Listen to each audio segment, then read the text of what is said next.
Greetings, science fiction and fantasy enthusiasts. Do you read books? Do you watch films? Do you hate deodorant?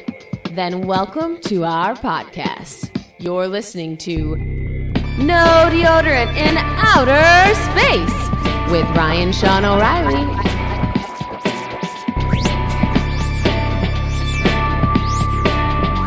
Now, let's get started. Behind every man now alive stand 30 ghosts, for that is the ratio by which the dead outnumber the living. Since the dawn of time, roughly 100 billion human beings have walked the planet Earth. Now, this is an interesting number, for by a curious coincidence, there are approximately 100 billion stars in our local universe, the Milky Way. So every man who has ever lived in this universe, there shines a star. So for every man who has ever lived in this universe, there shines a star. Good morning, good evening, good afternoon, and welcome to a most cosmic edition of No Deodorant in Outer Space. Joining me this round the galaxy, I have some returning guests. We'll start first with Mr. Bacon, Richard Bacon, who joined us also in this season for the Metropolis episode. Hello, everyone. Rich, how you doing?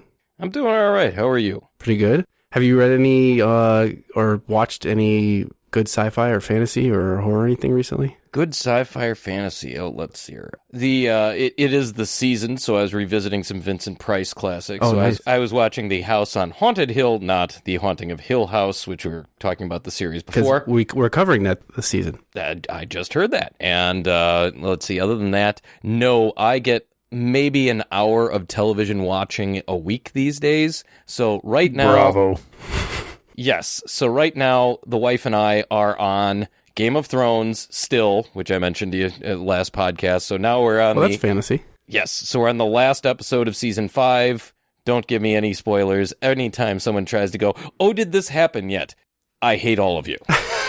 So anyway, we were stuck on the last 4 minutes and 30 seconds of one episode for 2 weeks because we cannot get our son to stay in bed. And you cannot watch Game of Thrones if your 3-year-old is going to wander down the hall. Oh, no, you can't. So anyway, Very good. we're working on that. You read those books too? No, I've never touched the books. It'd be interesting to see what you think of the books after you watch all the shows. I was originally going to sit there and go, I'm going to read the books in between. And then I'm like, no, don't do it. Just watch these, appreciate them for what they are, then go do that and let it ruin whatever it is that you think you're going to ruin, because I'm too much of a stickler. All right. And joining us also is John Doyle, Dole. Hello there, Ryan. Who's been on many episodes and also did another episode this season. We covered... Solaris, yes. And you've been on every season of No Deodorant, and you're the writer of the theme music. Yes, indeed. You were just telling me you watched a cool horror film recently. What was it called? Oh, Hereditary. Highly recommend it, man. Cool. I don't want to spoil it for anybody. Don't spoil it. It's very much more kind of in the psychological drama genre of horror rather than the blood and guts stuff. There's a little bit of the blood and guts stuff, but it's definitely more psychological. It was actually recommended to me by 2 members of my band, Tony Hooper and Jackson. Oh, Jackson, who was on the Solaris podcast with us. Yes, indeed. Yeah, they both recommended it, and I know that it garnered some awards or some nominations this year, but I just had heard about it, Anyways, but yeah, no, I watched it and was highly recommend it, man. I don't know if there's a book, if it's a book adaptation. I don't believe it is, but if it is, you guys should definitely review it for your podcast because it's pretty damn good. Cool. It kind of reminds me of The Haunting of Hill House, but it's nothing like that. It's I can't give you too much. Don't spoil it. All I could say, like comparatively, if you've seen Rosemary's Baby or something to that nature, cool. It's kind of in that zone. Oh, that's Ira. What's his name? That's Roman Polanski. Oh yeah, but that's based on a book, isn't it? I believe so. Yeah, I've never read the book. Isn't it the guy who wrote the Stepford Wives? Who covered that? I don't know. I forget his name. That's interesting if it is.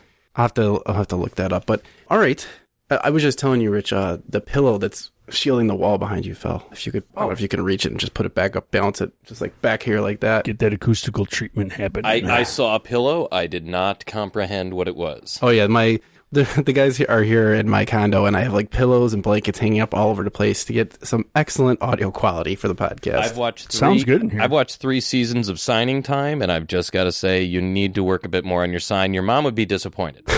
I don't know what that reference is, but we did watch Svengoolie while we were getting ready for Dole to arrive. You once told me that your mom did sign language. Oh, sign language. Actual sign language. Yes, ASL. Oh, okay. I thought you were talking like a movie or something. No. Oh, okay. That was a direct reference. Yes, my mom used to do sign language. Okay, so on this episode, we are covering, obviously, 2001 A Space Odyssey, which was a book written by Arthur C. Clarke, or credited to Arthur C. Clarke, and the movie version, also called 2001 A Space Odyssey, directed by Stanley Kubrick. So I want to do the opening comments. I'll start things off. So my opening comments that I was going to say for this was that this book is a future-perfect scientific adventure through the solar system, which bears all the hazards of an early and epic exploration toward evolutionary destiny. So that was just my initial impression. I don't know, Rich, do you have kind of an opening comment? Or Let's see here. As far as I was concerned, this book was written by a man that was concerned with telling us how we are going to achieve wonders through the different ways that we would use technologies. And again, then it went to aspirational, such with the evolution to, post-corporeal being. Okay. So that was more my impression. But it was good technical writing, and it combined good practicality with some aspirational evolution. Fair enough. So, so give me an opening comment, not a conclusory comment. Not like like a wrap up. I get it. Yeah, I'd say, a dramatic or a space drama that explores humanity and how we evolve and how we are pushed to our utmost, how we're pushed in interstellar overdrive into, the outer reaches of imagination. That would be my interpretation. Okay. So we will get things started by talking about Mr. Clarke first. Everyone ready? Go for it. All right. Let's send this space bone out into outer space.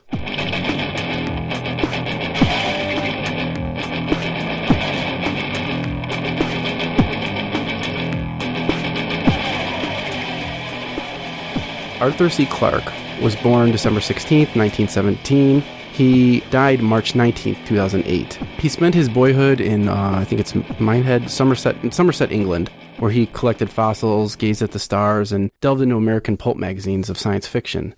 These things would later inform his life and his loves. He enjoyed learning and sharing ideas and got involved with associations and wrote for publications early in his teens. His first job took him to London as a pensions auditor for the Board of Education, and he ended up sharing a flat there with some other science fiction writers, where he developed the nickname Ego because he was so absorbed in his interests. In World War II, he served in the Royal Air Force, the RAF, as a radar specialist and worked on an early warning radar defense system which helped in the Battle of Britain, as well as, and he also worked in some ground-controlled approach radar, which came into its own after the war. When the war concluded, he received a first-class degree in mathematics and physics from King's College in London. He's kind of noted for that, among science fiction writers. He's known for writing hard sci-fi, but he has a degree in physics and mathematics, so he's known as, kind of having the education to back up what he wrote about. He also wrote nonfiction work, and he's kind of widely associated as the popularizer of a concept of geostationary satellites, which would eventually become reality and launch mankind into the telecommunications age. Though he wasn't the first one to come up with this concept, he did circulate a private paper on the topic and also published an article in Wireless World in October of 1945 on the subject. The geostationary orbit is sometimes referred to as Clarke orbit or the Clarke belt. We're living in this reality now, obviously. He often championed ideas of futurism and wrote many nonfiction books that explored the technical aspects of new technologies and the societal implications of spaceflight. He's credited with predicting such things as online banking and online shopping, and he was so well respected in the field of science that he appeared as a commentator for CBS during the Apollo 11 moon landing on July 20th, 1969, if you believe the moon landing actually happened. I'm looking at you, Dole. I don't.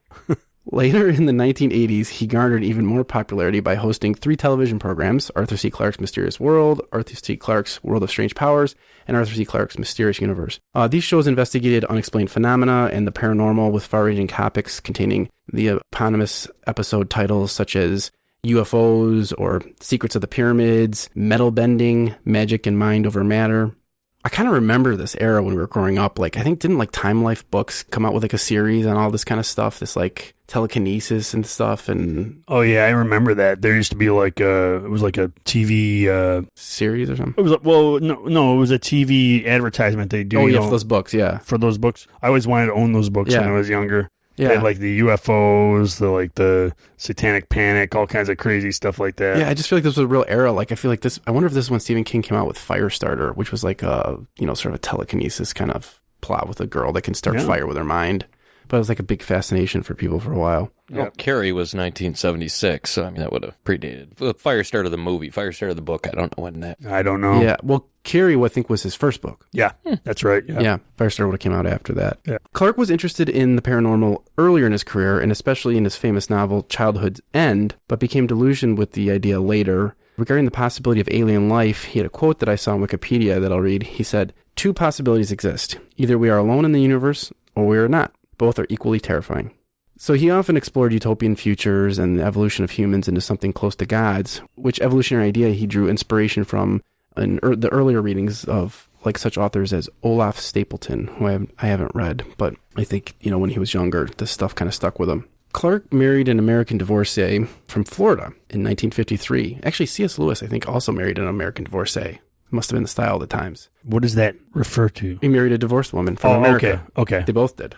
But wasn't Clarke gay? Yes, he was, but he did marry an American divorcee from Florida, and they separated within like 6 months.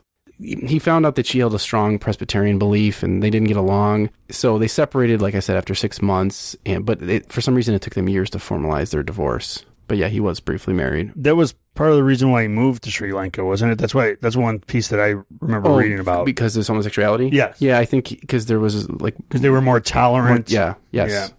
He was an atheist, and that kind of surprised me that Sri Lanka would have been more tolerant, to be honest. Than well, I think there's like more of a tradition over that with that. Yeah. Or more of a cultural. I think I don't know. It seemed like there was something about that on the internet. Like it's just. Just culturally wise, it's more accepted over there in certain areas. It just shocked me that would be the reason, but I guess like her being Presbyterian, and he didn't even realize it because he was an atheist, and when he died, he actually didn't want any religious ceremonies carried out at his funeral. And when he was in the RAF, he had his dog tags marked pantheist, and he described himself in a 1991 essay as a logical positivist and later a crypto-Buddhist. So he was generally critical of religion for its inability to prevent the atrocities that happen in the world, including wars. In 1956, he moved to Sri Lanka, where he resided until his death. They actually granted him residential guest status in 1975. And according to his biographer, he moved to Sri Lanka due to more tolerant laws with regard to homosexuality, like we just talked about, because he never married again, although he was close to a Sri Lankan man who ended up predeceasing him in 1977 due to a motorbike accident at the age of 30. He's actually buried next to this man. And I think the man's family sort of adopted Clarke, and he lived with the man's family and ended up staying with the man's family like his whole entire life, even after the man died, until his own death. And I guess Clarke's contemporary writers, they knew he was gay. Like it wasn't like a secret. Right. He had a friend there, not the Sri Lankan man, but he had another friend there that he traveled around with and got into scuba diving with in the coral waters around the coast. That was like a passion of his, scuba diving, which he wrote about and stuff. And he even managed to discover some underwater ruins of an ancient temple out there, which, like I said, he wrote about. At some point, he set up a diving school and a dive shop there. And I couldn't quite figure out if it still exists, because I think when the tsunami came through, it was damaged. But I think it may still exist, or something still exists, or they had to revitalize it. I thought that, I don't know if it was the documentary you sent me, but I remember hearing them talk about that. And what I recall was that they said it did get damaged during the tsunami? I think the tsunami, and they've since rebuilt it. Okay. That's what I heard. And I think it's in his name still, I believe. That's what I heard. Well, the good news is the equipment was supposed to go underwater, so. There you go. That's and where there it it will up. live forever. I guess him and his friend also found an old salvage ship that contained fused bags of silver rupees and other artifacts, which he wrote about in a book called The Treasure of the Great Reef. There's another thing that he wrote about. It's nonfiction. As far as his fiction career, Clarke, Isaac Asimov, and Robert Heinlein, who we covered previously in this podcast with Starship Troopers, the three of them were known as the Big Three of sci-fi, especially hard science fiction. They all knew each other and met, corresponded.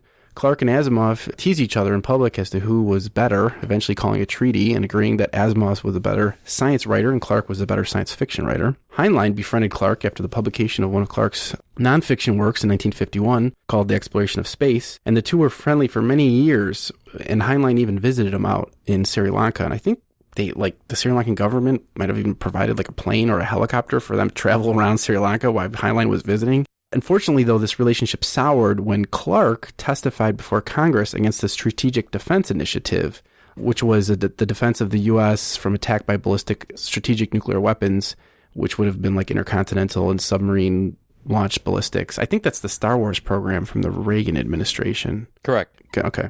Clarke testified against that, and Heinlein was a military guy, and that upset him. And they were at some party, supposedly, or they were at another writer's house. I don't know if it was a party or not, but Heinlein really let Clarke have it, telling him he didn't agree with... Heinlein advocated for an aggressive defense stance. I guess they did reconcile eventually, but their friendship was sort of never the same. Clarke also corresponded with C.S. Lewis and even met him at a pub in Oxford, although not the Tolkien pub where the Inklings used to meet. But they met there to discuss science fiction and space travel, and when C.S. Lewis died, he praised C.S. Lewis's space trilogy. Have any of you guys ever read that? No. I didn't even know he had a space trilogy. What is... I think I read it a long time ago. I can't remember. Do you know the titles of the books? What are they? In my notes, it's called the Ransom Trilogy. I forget. I always thought he was more fantasy. I didn't realize. No, he has a space. I have no idea. I don't think it's hard science fiction. Richard, you looking But it that's up? not what he's known for. He's most known for the Narnia Chronicles. Right. But I think this space trilogy is one of his more well-known works as well. Okay. Are you looking it up, Rich? Yeah, let's see what them interwebs say. All right. Yeah, there's... give me a second. They got some cool titles, if I remember. One of them's like The Long... All right, we have other works here. Let's see. The Great Divorce. That does not sound like a space movie. The Screw Tape Letters. Nope, not going to be it. That's a single novel. I've got that on my nightstand, actually. I've seen that play performed here in Chicago. I don't see anything that... Whoops, sorry. Ransom Trilogy or Space Trilogy. The Palander or something with a P might be one of them. No, maybe I'm just looking around and I'm just not finding it, but I don't see it, but that's probably my own fault. No, you got me curious. Wait, the Space Trilogy. Yeah. How about that? All right, The Space Trilogy by C.S. Lewis. Out of the Silent Planet, written in 1938, set mostly on Mars. Wow, what... Paralandra, 1943, set mostly on Venus, and That Hideous Strength, set on Earth. Yeah, they're cool titles. Never heard of any of them. Sound interesting, though. Anyways, they met and they talked, and I guess Clarke liked those books, and he considered those like literature. Clarke's first publications were actually short stories and fanzines, and his first professional sales were with Astounding Science Fiction, which later turned into, which is now known as Analog Magazine, and his first professional sales were in 1946. He quickly established himself as a writer of hard science fiction with his first novella, Against the Fall of Night, which came out in 1948, and he later expanded into a full novel twice more in 1953 and 1956, when it was renamed The City and the Stars. His third novel, Childhood's End, which I mentioned previously, was published in 1952, and it was he described it as one of his favorites, and it's widely regarded as one of his best novels by readers and critics. It's sort of, I guess, I haven't read it, but it's about a peaceful alien invasion in which mankind experiences a sort of like utopia, but loses its sense of identity and culture to these aliens. In 1968, Clarke worked on developing... Interesting tidbit. That's also the title of a Pink Floyd track. Oh, I wonder if it's based on this. I'm sure it probably is. Yeah. Pink Floyd and Hawkwind were both hugely influenced by Clarke. Oh, yeah, because don't they have a song about the Piper and the Gates of Dawn or whatever, which is like... Well, that's the title of their first record. Yeah, which is like it's like a chapter in The Wind and the Willows, right? Is it? I didn't know that. I think it is. Interesting. I never knew that. Yeah. In 1968, Clarke worked on developing the novel 2001: A Space Odyssey with Stanley Kubrick, based on concepts from at least two of his previously written short stories. And he'd go on to write 3 sequels for the series in 1982, 1987, and 1997. So more on that later. In 1973, Clarke published Rendezvous with Rama, which won both the Hugo and Nebula Awards. That story supposedly centers around a group of human explorers trying to unlock the mysteries of an alien starship, which has entered the solar system. This book also has a few sequels, and according to director-producer David Fincher, was influential on the films Alien and Star Trek: The Motion Picture. In 1979, he used his growing knowledge of Sri Lanka as a backdrop for his novel The Fountains of Paradise, which also won the Nebula and Hugo Awards, and featured Clarke's description of a space elevator, which would make rocket travel to space obsolete. So that's where like someone puts like this long thing out to space, and it like you can just travel out on that. Right. So again, he didn't come up with the idea, but he did kind of introduce the idea to a broader audience. And we were talking about this before the podcast. I think, Rich, you were bringing it up. So in 1988, Clarke was diagnosed with post-polio syndrome. He had contracted polio back in 1962 and needed to use a wheelchair a great deal of the time. He eventually died from respiratory failure due to complications and heart failure from the post-polio syndrome. It seemed to me that he wrote nearly to the end of his life, though in his later days he collaborated with other writers. His final work was published after his death and was a collaboration with fellow science fiction writer Frederick Pohl. So he received numerous awards during his lifetime and also established a grant for a couple of awards in his own name, which are for science fiction writing and achievements in space, and those are both awarded in the United Kingdom. Clarke was named a Knight Bachelor on May 26, 2000 for services to literature, and he received the highest civil honor in Sri Lanka, which I can't pronounce what that's called, in 2005. So that's pretty much Clarke's life. I don't know if there's anything you guys have to add to that, or if you're good. Nothing here. Yeah, nothing here either. All right. So then with that, we can move things over to the book, 2001: A Space Odyssey.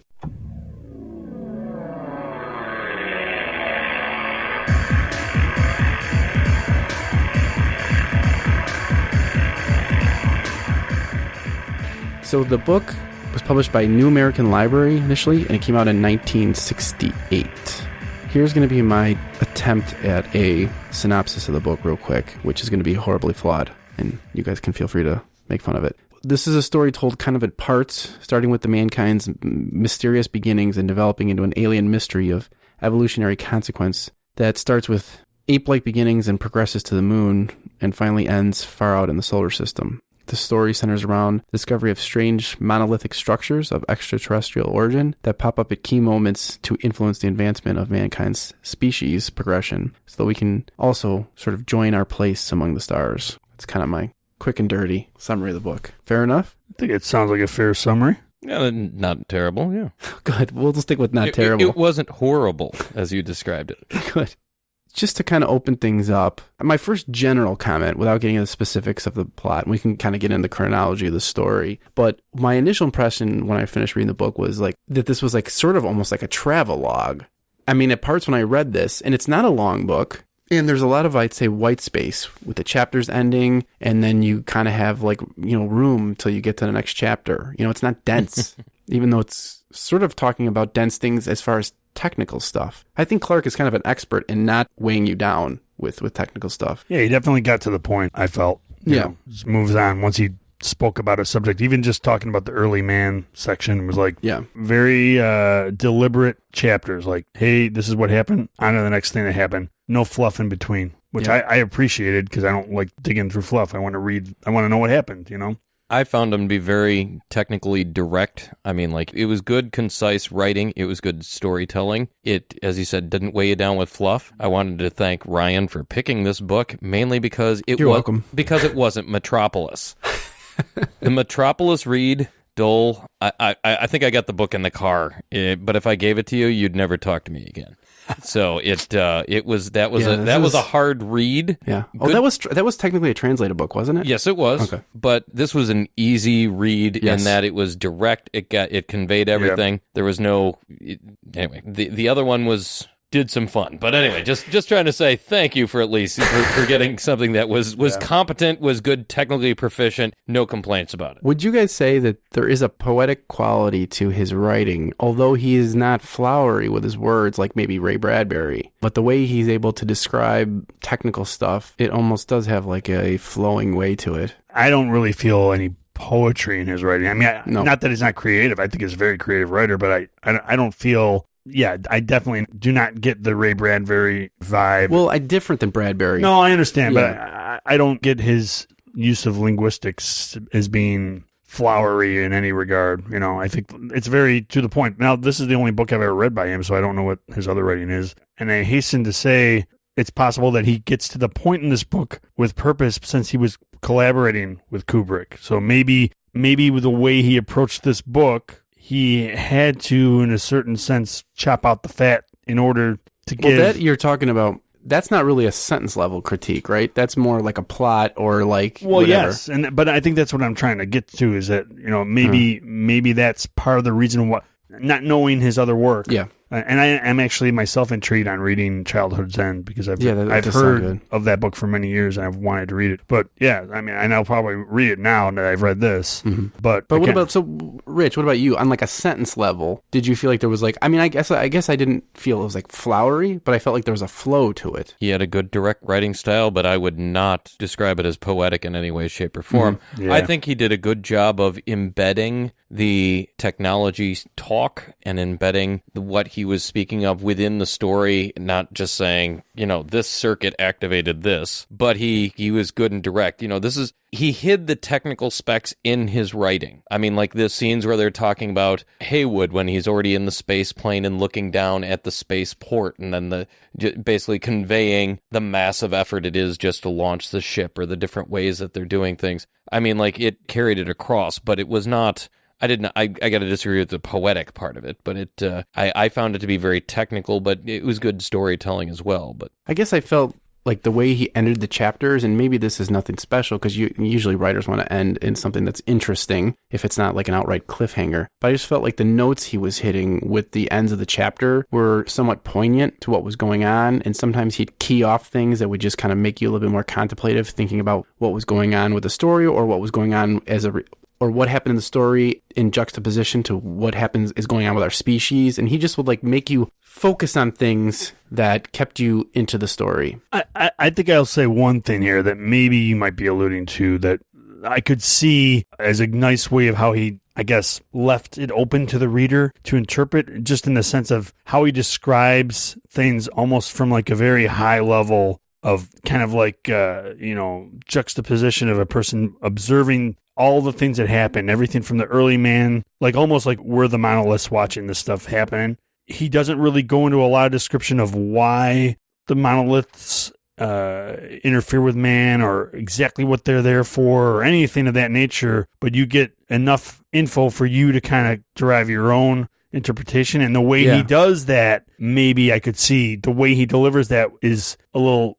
there's some art behind that. Like he gives you technical details without weighing you down. I mean, which is what we said. Yeah, there's a little craft. There's an art to it. Yeah, there's a craft to how he did it. So he was able to do it to give you enough technical detail, but at the same time leave a little bit of ambiguity in there. So it could be like, hey, are these things gods? What exactly is happening? You get the point. You understand what's happening.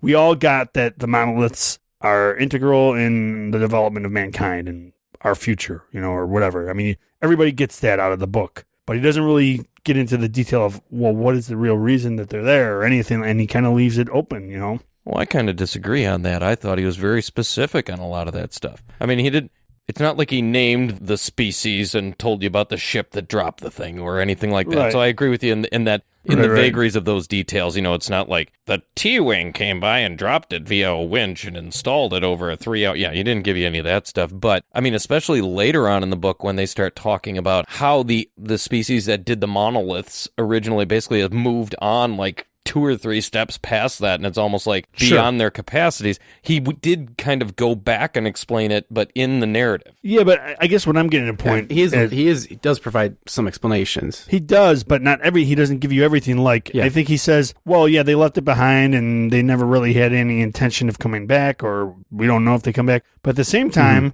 there's kind of this illusion that the monolith that's discovered on the moon is like a quote-unquote alarm that triggers everything else that happens, right? Mm-hmm. And that almost when Dave makes it to the larger monolith, quote-unquote moon of Jupiter... Saturn in the book. I'm sorry, Saturn. Yes, I got those confused. But when he reaches that point, it's almost like it's waiting for him, and it takes him in and sends him off somewhere. So to me, like...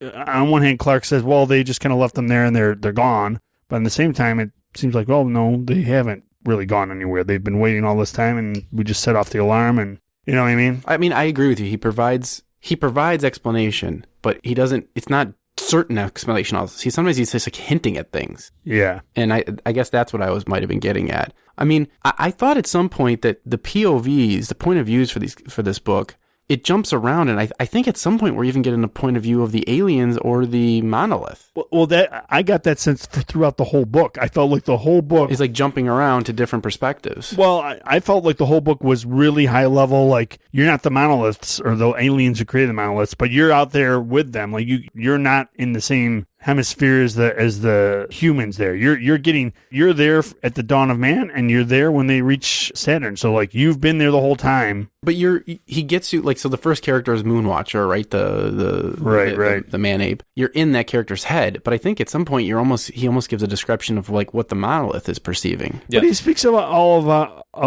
of it from third person. You know what I mean? But isn't that the difference between writing this novel from the screenplay versus writing the novel from whatever Jeremy would have come from? I don't know. No, I mean, those are writing techniques. I mean, you can write a first person, right? Or you can write a third person, but then there's also third person omniscient. But the whole... And third person limited. So third person limited is like where you just stick with a character. You can do different characters, but when you're in that character, you're only getting what's in their head. And omniscient, which I think Dune is written omniscient, you'll head hop between characters within the same chapter. So like when you write first person limited, usually there will be a visual break on the page. You'll see either like a double blank space, or you'll see like asterisk saying, now the scene has changed, or now you're jumping to a different person's perspective, or you'll do it in a different chapter. Like George R. R. Martin, each chapter is a different character's perspective. But like Dune, you can go through different people's heads all in the same chapter. Right. Which is, it's less common today. Well, I follow that, but I guess where I was going is that this is a collaborative story, necessarily. I mean, this is from a screenplay. It was also from some of his other stories. And it needs to be taken in consideration that part of what he's doing eventually is synthesizing the movie in many ways. That's what I was trying to get at before. Okay. I beg your pardon. No. I mean, I think your point's valid. I think that his approach, not knowing Clarke's other literature, I kind of feel like he approached this book with that in mind. Yeah, I mean, it would shock me if he didn't. You know, I hate to do this to someone who's kind of considered a very renowned author, but I kind of consider this to be almost like an explanation. It'd be like the book that goes along with Rogue One. I mean, it goes with a Star Wars film these days. In some ways, a novelization of a film. Yes, and that, didn't he not want that to be the? Well, let's get into that in the next episode. Understood, but I am saying that's a legitimate thing, and people did look to this for some of that, and goodness knows I kind of did, and we'll discuss a bit of that later. We'll get into that. But I was more talking about in his like sentence structure, and also I guess his reveals plot-wise. That plays into it too. But you mentioned like this was based on, well, let's talk about that later. Let's just move on from here as far as like his poetic, and I think we've kind of talked about that. Yeah. Let's get into like the actual like story. So it starts with these man apes, right? And this monolith, it just appears, and you get this. I mean, I particularly enjoyed that, following the man apes, this Moonwatcher character. It got me really interested in the story right away. I don't know if that struck you guys too. Oh yeah, definitely. I mean, it's an interesting. It's something I'd never, when I saw the film, let alone, but also reading the book. I mean, I'd never really heard of anybody pulling, extraterrestrial life form and that sort of genre into like a prehistoric genre, which is usually prehistoric is always associated with dinosaurs and, things like that. So like, you don't really, so seeing that in the film, which I know we'll get to, but also in the book, it immediately grabbed me. I was like, oh, this is unique and new. Yeah. His direct style might have it might be more interesting in the hands of another writer, and in the themes of the fear of the night. I mean, those the ape men were terrified of the night, just waiting for what was going to come for them in their various caves. He still conveyed it. It still did well. It did all that. Yeah, I thought that was really cool. I thought, I know we'll get to the movie, but I thought that was so much better done in this book, how he described the fear that to be a man and not a prehistoric man and not know how to defend yourself or how to get food. You got the soft body and no built-in weapons, no biological. And they're just sitting in that cave, and then they hear like a leopard come and just go into someone else's cave and just start mauling them. And they're just like, they just feel like there's nothing they can do about it. They just sit in their cave and they just listen to their neighbors getting mauled, and they're just thankful it's not happening to them. Yeah. I mean, what do you think the leopard is symbolic of? I mean, I don't think this was like a direct allegory that he was trying to say, but I mean, just threat to life, threat to survival. I think it's just man versus nature. Well, not just that. I think it's actually even more important than that, Ryan, because he really gets to that in those chapters, first few chapters. I think he's trying to say, hey, paint a picture that if this monolith didn't arrive, man was on its way out. Like, we were going to die off. Yeah, he does talk about that. And I think that's what the leopard the leopard represents, is that, hey, here's this threat, and it's going to kill us off. It's immediate. It's here. If we don't figure out something soon, we're not going to survive. We're not eating enough. We don't know how to defend ourselves. We don't know how to capture food other than berries and whatever. Well, how about this? That may not be true. Well, he kind of did that omniscient. I see what you mean now when I'm thinking back on it, the jumping perspectives. Like, you'll be in. He might have even told the leopard's perspective. I don't remember. He might have. I don't remember. I don't think he did. But I mean, like, they did mention that there was more than one monolith on the planet. I mean, they mentioned that they dropped. Yeah, they mentioned they dropped it in several spots. So they could have been affecting different groups on different even continents at that point. Especially not that he knew it, but the continental spread theories at this point are showing that man had migrated out and even back into Africa at different points in time. So it could be anywhere, but that evolution must have taken place in multiple spots, because otherwise you've got like 8 apes or whatever the heck it is that were the blessed ones and are just going to go out from there. But you had more than one of these, so it would have been interesting to see some of the different perspectives at some of those other spots as well. Anyway, just throwing that one out there. Yeah, it was really a global effort is also where I'm just trying to get, because so where I was originally going is you had this group in Africa that you had the drought going on, so you had the bad harvest, you had the bad they plant. weren't even harvesting. They couldn't find any berries and all that stuff, so they were vegetarians and not hunter-gatherers. They were just gatherers. Yeah. And this effectively competing with a rival tribe. And with competition from a rival tribe, but this allowed them to become hunter-gatherers and make that evolution, and that is rather interesting. And I'm curious as to whether that happened at multiple points or just at this one, but I think that the other spots, maybe it wasn't so bad in the other spots. You don't know. It could have just, it's not a drought everywhere. So, but you needed to have it in enough spots to have it succeed. There was the threat. It was over them. It was the sword of Damocles. Yeah. So that's like the first part of the book. And there's actually more than 3 parts, but I almost felt like it was like 3 or 4 parts. And like the second major part is we're on the moon.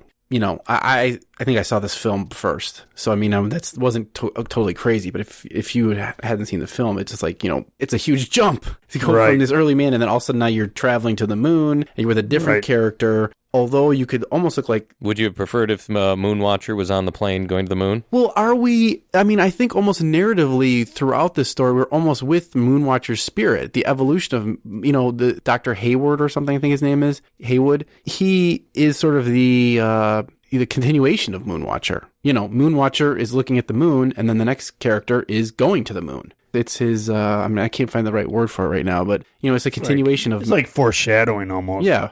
But it's like a continuation of that character in a way. And then I don't know if I agree with you there. I think it's just, and he pointed this out too with the monoliths, that they seem to single out the strongest candidate for pushing out their tweaks of mankind. Moonwatcher and I think Moonwatcher was their key candidate, because he's the only one that they gave, the target practice to, and that he knew how to, if I'm remembering correctly. That was actually one of my favorite parts of the novel itself, was the actual monolith training montage. I mean, and I actually really enjoyed, it's a sad part, but I really enjoyed the fact that the one ape stroked out. I mean, it was just like, couldn't handle it. They're working on, the monoliths would literally be interacting with these apes. It was a clear monolith that would also create visual representations, and it, as you said, did the target practice, just allowing them to do different manipulations. What's the word? Coordination. It was developing their coordination, things like that. Yeah, and it was also in the book messing with their heads, trying to treat them like puppets. Yes, you're right. Which reminded me a little bit of Solaris, when we were talking about how the ocean in Solaris was manipulating, and you don't know what the agenda is. Right. It was really same thing with this. You don't know what the agenda is. That's what I was trying to get at when we talked about that movie. Was that I felt like it was they took a lot from 2001. That was my feeling. I mean, this kind of points that specifically out. Well, I think the monolith had some success with other of the man apes besides Moonwatcher, but he was the most successful, maybe. But wasn't the monolith also... They didn't all fail to take something from it, I think. Oh, no. And No. in fact, when it failed with... And I think it's fair to say that it failed with the ape who died. Yeah. It shut itself down for a day or two and that's recalibrated right, and thought about what it was doing, because its goal was not to put them down and was not to weed out not to cull the weak. Yeah. It was there to bring them all up, so it basically had to kind of rethink how it was going to do that. Right. So. Yeah. But yeah, you're right on the fact, it doesn't tell you everything. It tells you what the monolith was trying to do, but it's not like it sent the beam back to the mothership, and the mothership then recalibrated monolith 1.24. Yeah. So yeah, I follow where you guys are going now. But not only that, but the biggest question, it doesn't tell you why. Why is it doing this? Well, it kind of gets to that later in the book. I don't feel so. I mean, other than, let's just see if we can, I don't know, make humans smarter and advance. I mean, that's the only interpretation, really. I'll tell you what, I find it fascinating that this book is the opposite of the Prime Directive from Star Trek. Do not interfere with any cultures whatsoever. That's true. No, we're actually going to not only build the culture. You know what? There's no culture here. Let's build a species, and then we'll affect the culture. But anyway. Yeah.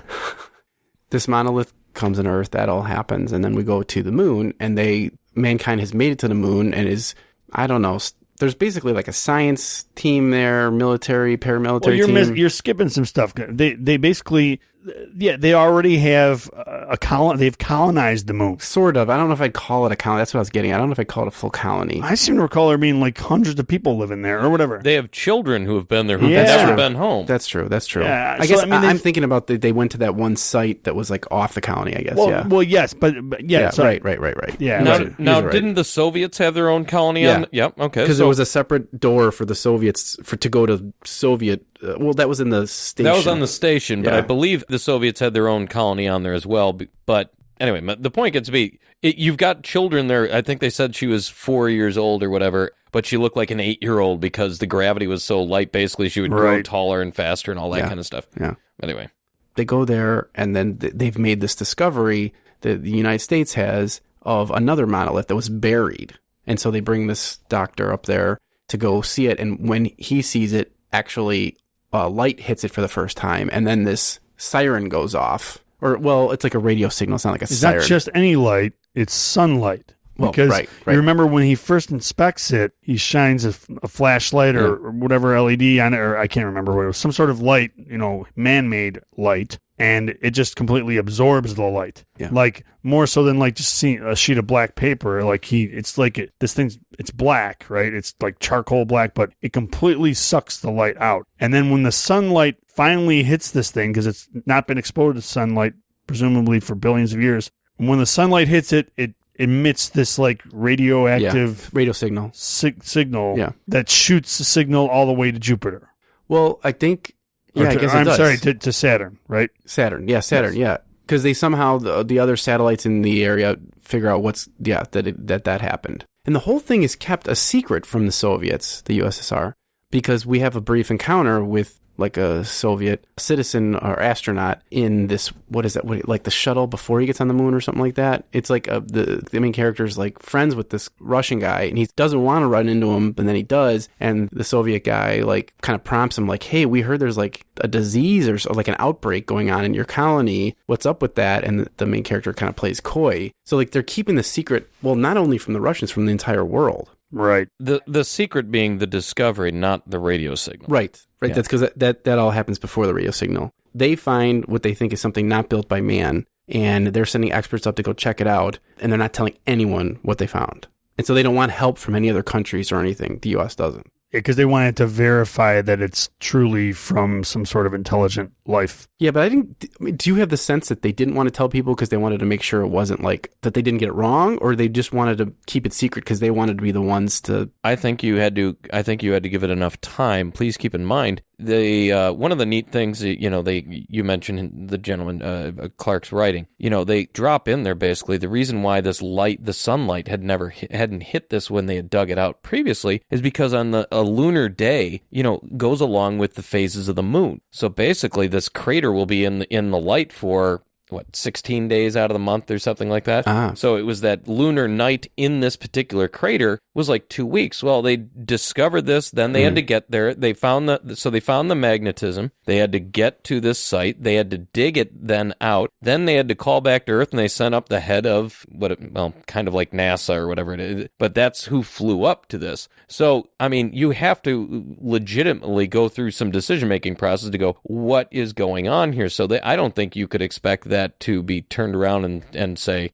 what's going on? Okay, but they clearly discovered something. They don't know what it is. They don't make an announcement to the world, and they don't solicit the help from any other countries. So and I think Clarke, it's almost, from what I read, it's like set this in sort of a Cold War era kind of time period. Like the U.S. and the Soviet Union are collaborating, but yet they still have this mistrust or something. Like I feel like the Americans are purposely not telling people what they found, not just because they want to make sure they got it right, but more because it's like we need to be the ones on top of this so that no one has an advantage on us. Oh, definitely. I think that was maybe alluded to, but they don't really he doesn't really directly say that. Right, he doesn't get super into it, but I feel like it's alluded to insofar as that whole conversation that he has with the Russian astronaut or cosmonaut or whatever you want to call it. But yeah. Primarily, I think you're right, Ryan. Mm-hmm. But the other thing gets to be, I read stories about new dinosaurs that are discovered every day. But guess what? They're like, these bones were dug up in 2013. You know what? These are scientists. They like having it right.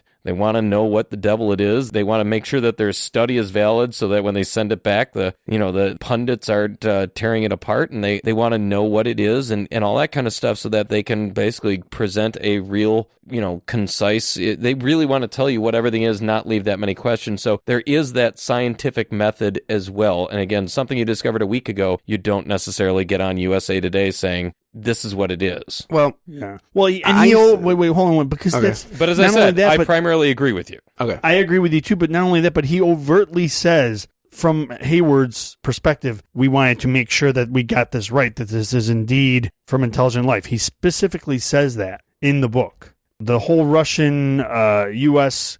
conflict, that's more alluded to, although I agree that that's a fair assumption, but I think he overtly says that, hey, we want to make sure that we got this right. But Clarke, I think, purposely set this in sort of a Cold War era time or universe, because he could have made it in a post-Cold War and had the Russians and Americans totally getting along and it not being an issue.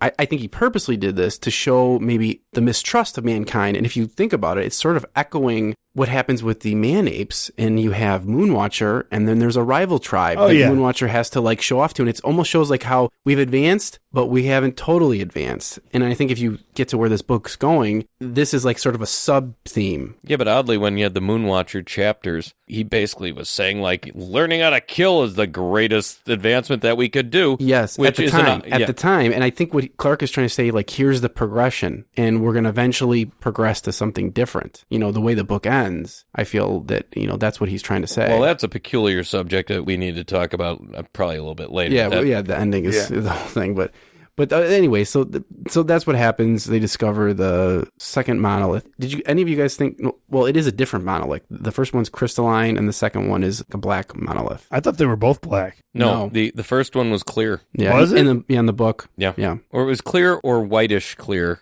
I think it's supposed to be translucent. And then there's a third one, of course, on Saturn, which is different because it's bigger. Right. The third one was also more. In the book, is more like an eye too, from what I recall. Well, it's hollow almost or something. Well, I think it was so large that when they looked at it, you could see it from above, and it was black. So therefore, it made the white planet look like an iris. Yeah. Or pupil, whatever you know what I mean.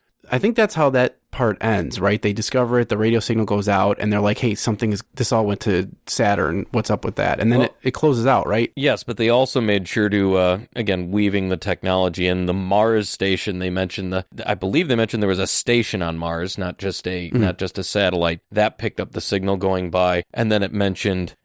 Did it mention Voyager? It mentioned literally one of those Galileo probes or something found it going by, and that's how they had the trajectory to figure out that it was headed towards Saturn. Yeah, Clarke was really good about pulling all that stuff together in an pretty accurate way, but not weigh you down. I mean, I keep getting back to that point, but it's just That's where I was like, it's like, you almost feel like you're just being flung around space on like a travelogue, but it's an adventure too. And it's also a mystery as well. Did any of you guys, because this was based on, and we don't have to get too much into the writing process, but this was based on a sort of a short story he came with earlier called The Sentinel, which, you know, he had published years before. Did any of you guys check that story out? I did. I listened. I found like an audio version of it, I think. I listened to that audio version. Yeah, it's basically the moon scene.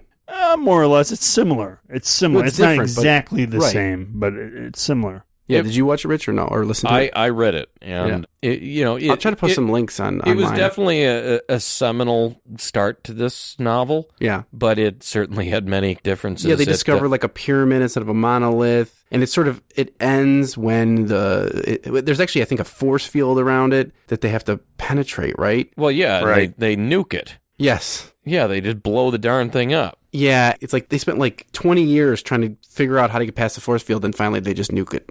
They just should have went under it. They never thought to dig. Anyway, you know what? It had some seminal concepts. Somebody finds a foreign object on the moon, but it's beyond a pyramid, I think. Yeah, yeah, it was. But the point gets to be, it doesn't matter whether it's a monolith, a pyramid. That was there, but the rest of it certainly wasn't. I mean, it didn't have anything. You know, going to the planet earlier, it didn't have. There's a lot of aspects that weren't there, but it just. It's a short story. Oh yeah, very. It would be a short magazine story. I mean, that's like a 3. I think he originally submitted it to a contest for the BBC, and he actually didn't win. So it's interesting that he was able to use it later to much profit.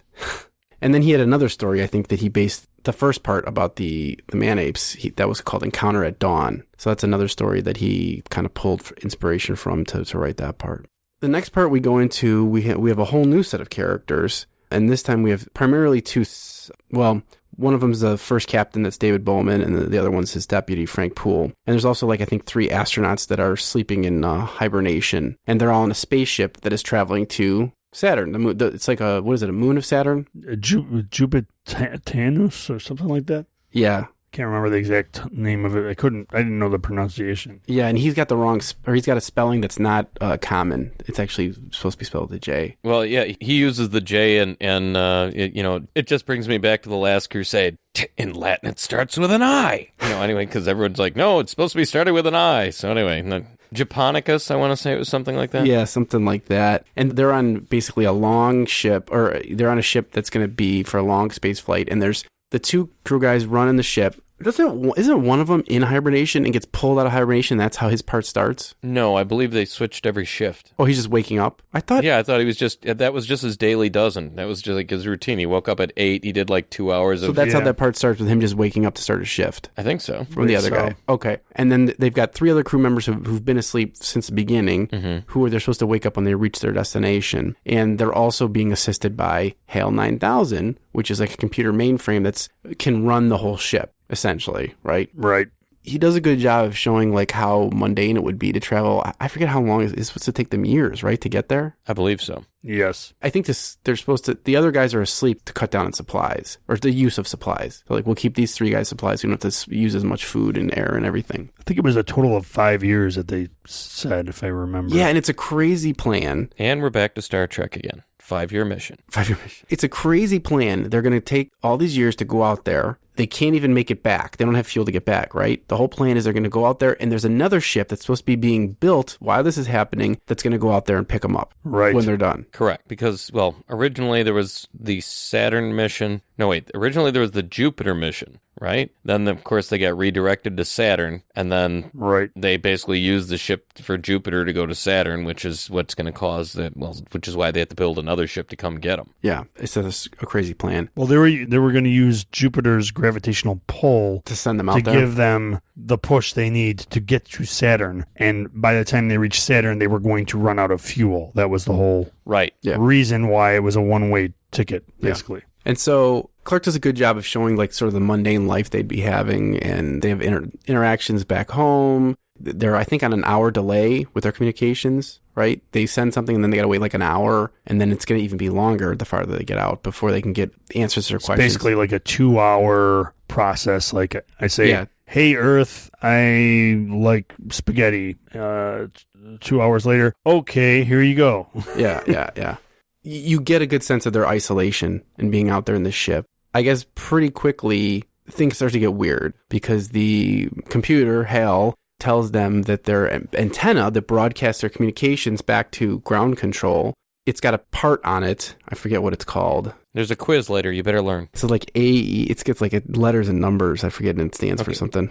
We aren't ordering it off of Amazon. It's okay. So there's a component that's going to fail. Yes. And that component is what keeps the antenna directed specifically at Earth. Yeah, so it's got to constantly adjust. Yes. So they can get these transmissions. And so the computer's like, hey, it's not broken now, but it's going to break in like the next 24 hours or 72 hours or something. He tells them it's going to break soon. So you need to do something about this. And so they decide, okay, we got 2 more spares, so we'll go out and replace this one before it breaks. And they go out. One of the guys goes out. Actually, they ask Earth first because you always go back to mission they control. Say, this is what we're planning on doing. Which is where you find out, of course, they've got a dummy crew simulator going, which, a lot of times they have if you remember your Apollo 13, remember they brought in Swaggart and all that, and they have the people going in the simulator to test everything, but they had 2 more HAL 9000s. Yeah, back on Earth that are basically simulating the mission so that they can replicate and see what's going on with that, which turns into more of a point in the novel and then later in the movie. Yeah. Right.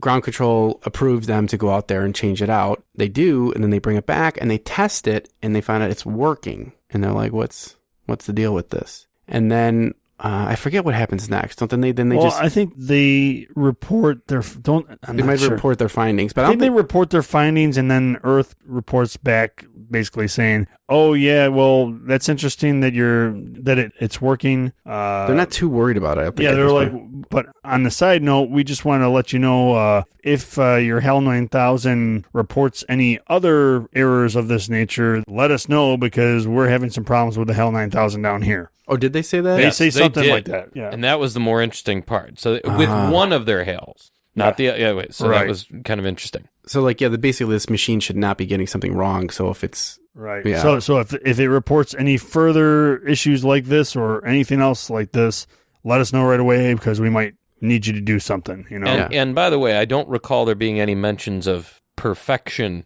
in the novel of the computer. Just saying that's more imperative for our next discussion, but just one of those things. I forget what. Basically, the same thing happens, right? The HAL tells him that the antenna is going to fail again. I don't remember what leads up to that. Was there something other event, or it just happens? Doesn't it actually fail? So the new one fails, so they actually have to go out there because he does like a yellow alert. Yellow alert. Does it happen when he's talking to them? When one of the astronauts talking to ground control, and then it mentions the error with the other HAL 9000 because if you recall, weren't they having to aim it and they could only hold it for like 6 minutes or something with Earth at a time? Or am I combining that with the part where they go around Jupiter and then it's something screwy with that? I feel like that might be later. I feel like something happens and it fails. Well, before you get to that though, one thing we skipped about this that I think is critical is the first time Frank Poole's the one who goes out to change it out, right? So he goes out there in the pod, and when he's changing out the very first one that failed, before he takes it back and to test it, one of the key things he says, he tells HAL to switch off the power of the radar dish or the antenna dish, because he knows that if it's powered on while he takes this module out, it's going to reset itself and it could swing into him and knock him out, and then he'll go flying off into space, which I think is critical because I think that's what's alluded to what happens next. I think that's what happens is that this thing turns and smacks him and he gets thrown off. Well, now that doesn't happen in the film. That's different. It doesn't matter. It doesn't matter exactly how, but yes, I see what you mean. There's some kind of like whatever. So then it does fail. It's like yellow alert. At least they perceive it to fail. HAL says it's going to fail. Right. So then they do go out again, right? Frank Poole goes out again, and he gets in the pod, and he goes over there again. He gets as close as he can to the location of this antenna. Now, I thought that he goes out with an EVA, right? There's like a little vehicle, the pod. And he parks it. And then he has to exit it. Yeah, and work on this part. And then while he's doing it, I thought that the EVA, the pod, came at him. That's in the film. That's not what happened. I thought it happened in the book, too. I don't think it did, I remember reading him saying, maybe I didn't anchor it. And he's like, HAL, brake. And then we switch to Bowman's perspective. Yeah, but I don't think he We don't. I believe Ryan's right on that. but I also believe that what they make sure that it's deliberately vague because they make sure Dave doesn't see what causes him to go flying off. That's true. So I think it was deliberately vague, but yeah, there was something where it didn't get anchored, but even then it doesn't mean that the one thing couldn't be what's swatting him. Right. He does, and this is another example of what I was trying to get at. He doesn't really tell you exactly what happens or why. Right. Because then we switch to the other character's perspective. Yeah. And then now we're in Bowman's head, and is it like the movie, he just sees him fly by, or does he just not hear him? No, he sees him flying through the window, doesn't he? Yeah. And then he's that's the film. I can't remember what happens, how he... In any case... No, I remember now. Now. In the book, he said, Clarke says, suddenly Dave has a weird feeling, like a bad feeling, and he's not sure what it is, and then I can't remember what exactly. Does he try to call out to him and he doesn't get a response? I think so, yeah. I think he's like, he has a bad... Some sequence of events happens, and it's not really blatant what those sequence events are, but he gets a bad feeling. And then he tries to get in touch with Poole, I think, and he doesn't get a response. And then I think he switches on whatever comm or something and looks and sees him flying. I seem to recall that that's what happens. I could dig it up right now to find out. But And now I'm fuzzy what happens next, because he doesn't go out there and try to help him. He's like, that's it, right? He's like, Poole's gone. And then Hale starts talking to me. He's like, oh, it's a shame about Poole. Yeah, well, that's when Hale starts taking everything into his own hands. So that's where we have the depressurization of the rest of the ship. So that's when Bowman realizes that... Oh, wait, pardon me. Bowman actually starts waking up the other crew members. Yes. So he actually... Now, whether he only... And he wants to do it himself. Yes, and he only he tells Hale to do it, and Hale tells him not to? Hale says it's not a great idea. Yeah. But then he starts waking up one of them, and he's basically getting him out to warm them. Hale. Yeah, and he gets them out to start the warming process and all this other stuff because he had to bring their body temperature all the way back up. And because that was protocol. Like, if someone dies... You got to replace him, yeah. You can't run the ship 24/7, and you just can't do it. But that sets off a chain reaction, which... whether you want to interpret it as Hale's covering his tracks, guilt, etc. Again, now you're getting into discussions of whether Hale's alive and AI, but he then ends up depressurizing the ship. The entire ship by opening the inner and outer airlock at the same time. Yes. Which was supposed to be, and I remember them talking about this, they had like engineers saying, we can make the airlock foolproof and accident proof, but we can't make the airlock proof against intentional malfeasance or intentional like wrongdoing. Yeah, that kind of proved that there was like obviously there's no accident to airlocks because they couldn't accidentally both be open at the same time. But Hale purposely knocked them both open to depressurize the entire ship. And did the other crew members get sucked out? I want to say they did. Yeah, that's what I recall. Yeah, so they get sucked out. Yeah, because he comments like they're going to reach Saturn before me. Yeah, yes, you're right. And so Dave never left the ship, but he managed to. He goes in like a closet or something that actually has like an emergency suit and like an air tank that he pulls a lever and it floods the closet with like oxygen. Yes. So panic room. I don't know. Yes. But, right. By the way, guys, I found that passage that I was referring to a minute ago about when Bowman has his alarm bell, right? Where is it here? Right. So Frank Poole's out with the pod. Yeah. About his second round trying to change out that module, right? Yeah. And he directs Hal, hey, swing the pod light. Oh, yeah. Over here. So that's perfect. He's doing. Yeah. He's like, swing it over here. That's perfect. Then Clarke mentions the very faintest of warning bells sounded somewhere far down in the depths of Bowman's consciousness. There was something strange, not really alarming, just unusual. He worried over it for a few seconds before he pinpointed the cause. Hal had executed the order, but he had not acknowledged it. And whose perspective? Is this Bowman's perspective or Poole's? This is Bowman's. He said, "Oh yeah, Bowman is realizing that Hale didn't acknowledge did something, and he didn't acknowledge. He didn't like. Okay, no problem. I've swung the lights over. He just did it. I remember that. And it had been a very big point in there because again, these people are going through the same motions. It's so repetitive. They're noticing the little differences with Hal. That's where right. He was like when he would everything was repetitive. They had everything down to like repetitive science. Yeah, and when they were talking, they'd say when Hal was going to make a comment that was unexpected and start conversation, he'd be and like bring it in. But it was the little things that they noticed noticing. Everything. Yeah, so he would always acknowledge everything. So that was a big deviation. So yes, yeah, that's actually a cool thing that Clarke did when he wrote that, like how he foreshadowed that. Yeah, totally. Yeah. So then the Bowman manages to get out of the closet And I think that's when he determines. No, at this point, maybe we skipped over. I think that when the second time the antenna failed, I think NASA was telling Bowman, we had problems with our HAL 9000 here, and in fact, your HAL, there's an issue. And I think they were starting to give instructions as to how to disconnect his higher logic or something. Yeah, like if it's a problem, or maybe they're telling you if it's a problem. And that's when he says, yellow alert, alert, and he cuts off the transmission. Yes. And the antenna fails. So that's why Bowman realizes he's got to go disconnect HAL. Like his higher functions, he can leave the lower functions that don't require HAL's personality. Right. And he goes in, and then there's this kind of like famous scene where like he has to like sort of almost like fight his way through this depressurized ship into the interior of it where HAL's mainframe is, and start pulling out pieces of his personality. And you essentially read like HAL like winding down. Right. And like HAL makes these almost like human like audible like responses. He's kind of like, why are you doing this to me? I don't like this. I'm afraid. Right. I'm afraid. Right? Doesn't he say he's afraid? He says he's afraid. Yeah. Yeah. It's just like super creepy, and you sort of feel sorry for HAL in a way because he's acting very human like. Right. Yeah. I thought that's a big point of the book. Mm-hmm. On a high level, is showing this depiction of man progressing and growing into superhuman man, right? And at the same time, man has created machine, which is now reaching and growing and maturing, and now at the level of AI and coming into its own as well. I thought that was such a key point of the book to me. And then they just club it. So Moonwatcher. Yeah, I mean, God, it does echo that more than I ever even thought of my first read. I think Clarke provides an explanation as to why HAL did this. Oh, yes. And that's part of, when I was saying earlier with the book, it's kind of like an explanation.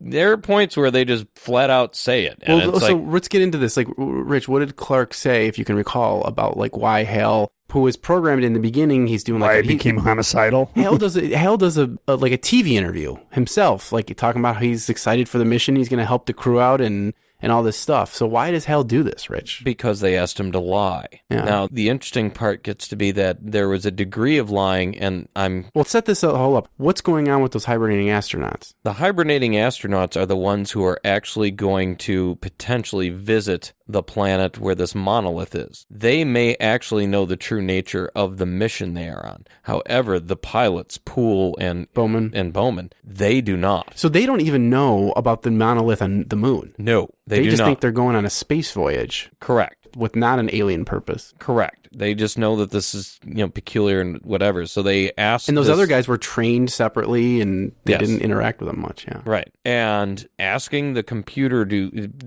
knew, was basically asked to disassemble, and eventually that literally caused its breakdown, which is what I would rather call it. Some people call it insanity or whatever, but literally it kept on causing whatever default, and that is what ended up happening, is this computer defaulted. They literally explained that was what happened to one of the twin 9000s down on Earth. The other one was fine. To me, there was 2 points to make about HAL's breakdown. One was that HAL was programmed to be informative to the humans, like to always be truthful to humans, because they needed HAL to help them get to this alien structure and figure out what's going on. So that HAL was made to assist the humans. And then HAL also knew the main protocol was this alien protocol, which he knew Bowman and Poole did not know. So he was having to not be truthful to them. And so supposedly that was a conflict with his logic to be truthful, but don't be truthful. And that was causing an inconsistency. The other thing that was mentioned was that maybe HAL didn't know that he could be turned off and then turned back on and he would be fine. He didn't know anything. He didn't know the concept of sleep, which was mentioned. Yeah. He thought that once Bowman pulled his chips out or whatever he was doing, he would cease to exist. He would die, and he was afraid of dying. Right. And those are 2 things. Since you're talking about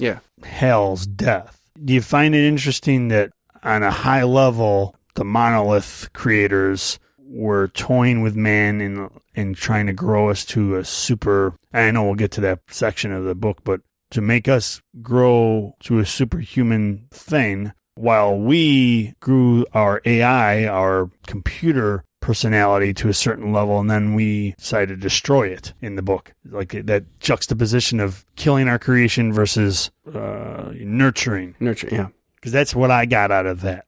And I kind of feel like that was very deliberate purely from the standpoint of him giving Hal those human outbursts at the end of his life. You know what I mean? Like that. I think that was kind of a deliberate thing that Clarke was trying to push on us was, hey, look at us brutal man. All we can do is kill our creations, while these, cosmic beings, they don't really care. They just want to see what happens. I saw something online where people compare like the story of Hal or Hal's trajectory to be almost like Frankenstein. Yeah, I could totally get that. Like I heard he broke in on Frank's wedding night and killed his wife. Oh, I'm sorry, you never read Frankenstein? Come on. That is true. Okay, sorry, I wasn't trying to kill the conversation. No, it totally has that echoes of destruction. We created and then we've destroyed. Maybe obviously we didn't let it grow to fruition, but it also shows maybe we are showing echoes of our creators. What was the what was the grammar robot on The Simpsons? Grammar robot. What was that robot that Homer or Lisa had? It was like it could always correct people's grammar. I'm thinking it got killed early. It's in that episode. There's like 26 parts to it or something. Or nah, sorry. I don't know. Oh, I'm gonna look up that clip and put it on the website. You'll remember it when I find it. But anyway, so there's that aspect of it. But yeah, I mean, I haven't quite wrapped my mind around this, and I have a question, and I'll pose it now. Maybe we'll get to it when we get to it. But what is Clarke saying there? What you just said, Dole, that like mankind creates artificial intelligence computer and has to destroy it because it's going to destroy him, or it's panicking, but it does these nefarious things, whatever its motivation. You can almost say it got bad motivation because of its creators, because they programmed it to have conflict. But okay, what is Clarke saying with that? And then what is he saying with the fact that mankind doesn't advance on its own? It needs an alien to come in, almost like the hand of God, to help mankind evolve into each of these stages. Right. Well, he alludes to some stuff too, because he even points out at that point in the book, I'd have to pull up the passage, but he talks about how it's possible that the AI would become the future of man, like man's organic piece might die away, and it would just, the consciousness would be ingested into the machine,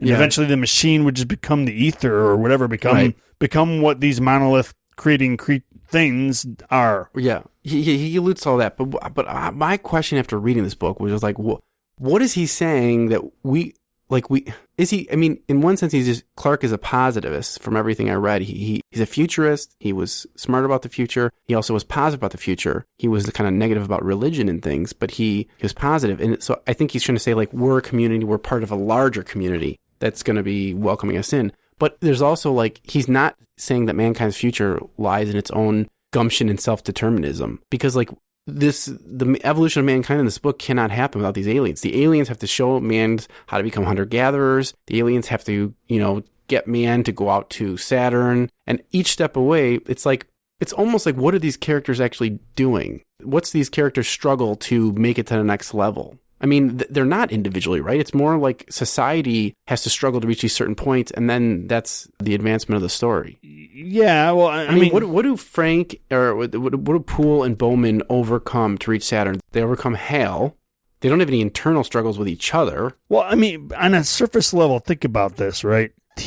Clarke put this sort of subset story of Hal into this book for a reason. Because without Hal, we would have been perfectly fine. Hey, we're getting all the way out to Saturn to see this weird monolith thing, right? Yeah. Would have been a perfectly fine story then, too. So why did he put the story about Hal? Yeah, I mean, I think I even had a podcast I was listening to when I was researching this. Someone mentioned, like, they felt like this was, it might have been this podcast called Nachos and Books, and they also have a separate one about movies, but the commentator was saying something like, it's almost like a separate thing. This whole sequence with Hal is, like, separate from the bigger story. It seems like it, but is it? Really? Would you have had as interesting a story without it? I don't think you would. And the reason it's so interesting is because of that juxtaposition of man creates this machine, alien ether species creates us, I mean, and not create us, but help us evolve. Well, yeah, help us evolve or whatever, interfere with us, play with our genetics, do whatever you want to say. Yeah. But I think that's what this speaks to.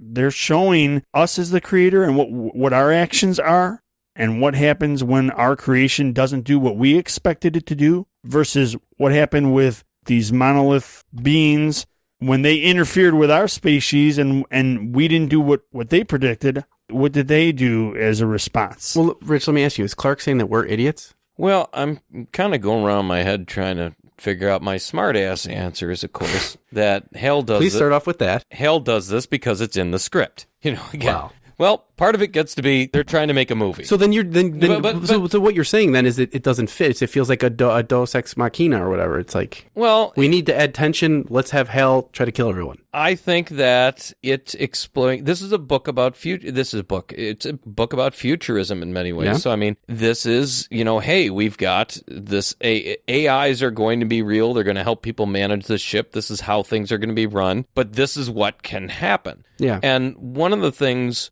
I don't think Clarke did a huge amount of mood building, but the one thing that he always emphasized in all portions of this part of the book is the immense loneliness, the immense distance, and especially after everyone is gone. Dave is the loneliest man in the world, and they start talking about his sanity, just how to even deal with all of that. He doesn't even have Hal. He doesn't even have Hal, that's right. And all he's got is, he can send a question back off. He can send a text message back to NASA, and an hour later might get a response. And it's getting longer and longer. It doesn't even take like 2 hours yes, or something. It's just got to be worse and worse. And this was one way of... it could just be possible that his goal was to get one man alone. I mean, for the whole point of it might have been, how do I get one man alone on this ship? That's fine. That's fine, Rich. But so then what you're saying is it's like it feels artificial to you, and it feels like not necessary. Well, it was artificial intelligence, but anyway. Do what I can. I think that there was multiple levels to it. I think one, they were trying to get everybody alone. How do we get everybody alone? We got to kill everyone else. But why not just start the whole book with one person? Why even? Because they would have gone insane on the 5-year voyage. I don't agree with that theory. I do agree with the theory of having to create tension, because that's totally something that always filmmakers are trying to do, is like, hey, there's not enough, what's driving the story, right? True. Which is a different approach than maybe a book. Yes, but what I'm asking is, of course, every writer wants to put tension to build a story, of course. But why have this be the tension? Why does it work, or does it feel like I think it totally artificial? Works. It does, yeah, you guys will all feel it works. For all the reasons I've pointed out. I mean, it makes sense to me, like that. It does stick out, but it totally sticks out, man. But not in a bad way. I mean, Hal is one of the classic movie villains. I mean, it really is. Sure. And it really worked. Well, and how would you read this story if the sequence with Hal was taken out? Boring. Yeah, I mean, this is, in all fairness, this is not an exciting book either. I mean, it went through all that stuff. It was a good explanation and such. Again, when we discussed the movie, it kills. I mean, and that's not a pun. But I mean, like, it really kills. And one of the things that I was going to mention is there was a book you turned me on to a while back. I think you gave it to me for Christmas, but it was Grace of Kings. Grace of Kings, and then the follow-up book was The Wall of Storms that I read. And one of the by Ken Liu. Yeah, by Ken Liu. Excellent books, by the way. If you guys want to go get them, they're wonderful. I think they're award winners too. I think they won the Hugo. Yeah, at least the first one did. Yeah, but. One of the characters there is described as, this man is a great leader of generals. You might not be a very good soldier, but sometimes you just have to be the right kind of leader for the people that you're around. Well, I think there are some authors that are just great at inspiring filmmakers. And I said that when we were talking about Metropolis, is the author in that case. I think she created mood. She did an excellent job of inspiring her filmmakers to make great films. I didn't think she was a particularly good writer in terms of reading her work. And I think that Clarke's work here really created great visions, especially for Kubrick. I think it gave him I think he was a great writer for him in that case. So where I'm going with that is, I was less concerned with the meaning behind some of this stuff than I was what it was going to allow other people to create. It was a springboard for the next step for the evolution of this book into the movie. Well, okay, but anyway. But does the Hal sequence work within the book of itself? Oh, yeah. Forget the movie. Yeah, it works. Absolutely. Definitely works. It is probably, like you pointed out, Rich, the most tense part, I think it was you, Rich, the most tense part of the narrative. Oh, yeah. And I enjoy the rest of the book. Did we lose Hal before they slingshotted around Jupiter? Or was that afterwards? It is before that. Oh, really? Okay. Wow. So he's alone for a long time. Yeah. Yeah, because he takes control of the ship. Yeah. Okay. All right. I mean, right around then. So, that's right, because they said when he was on the other side of Jupiter and they were cut off from all communications. Oh, yeah. that was when they were like, he is truly the loneliest man in the universe. He couldn't contact anyone even if he wanted to. Right. And, that was the next shift in the narrative, was almost just to the infiniteness and the infinity of space and just how to endure that oppressive loneliness. Anyway, and I don't know whether that quest or whatever prepared Dave, especially for what he was going to deal with going through the monolith or any of that stuff. Well, at some point you are with Dave and he is basically saying, I think he realizes they're not even be able to send the rescue ship out after him for whatever reason, right? Yeah, it's a one-way ticket. It's a truly one-way ticket. Like there's no rescue. Yeah, he can't get back into hibernation, I believe. Oh yeah, because he would have needed Hale to do it, right, or someone else. But I think they were saying that he could survive in the amount of supplies that they had because all the crew members are gone. But yeah, but he also lost some supplies when Hale opened the airlocks, right? Oh, you're right. Yeah, I thought he didn't have enough supplies to last to the rescue. I thought that was the case as well. Yeah, he was gonna die. Because he's like, well, screw it. I'm going to die. I might as well go as far as I can go. Right. He sort of steels himself to that. He's like, I'm just going to take this mission to the end. Right. And provide as much information back home as I can. I guess to be like, so this isn't pointless. Well, it's even further than that because he knows that he is going to be the only man or human being to ever potentially speak with or communicate with intelligent life. Yeah, it's exciting. So he's very excited about that, but he's also like depressed, sad and depressed about it because he won't be able to share that experience. Things like that. Is he the one that gets the birthday message from the family? Yeah, I think so. That's interesting because I know they purposely put like single people on the mission so they wouldn't have the strain on their families. But he gets that video call from his parents singing him happy birthday or something. Right, and that was right before the first module antenna thing fails. So you want to jump into the... Well, I think so. Well, yeah, basically then he makes it on, and I think the narrative kind of moves faster then. He's just kind of like, he goes along and he's got supplies enough to reach it.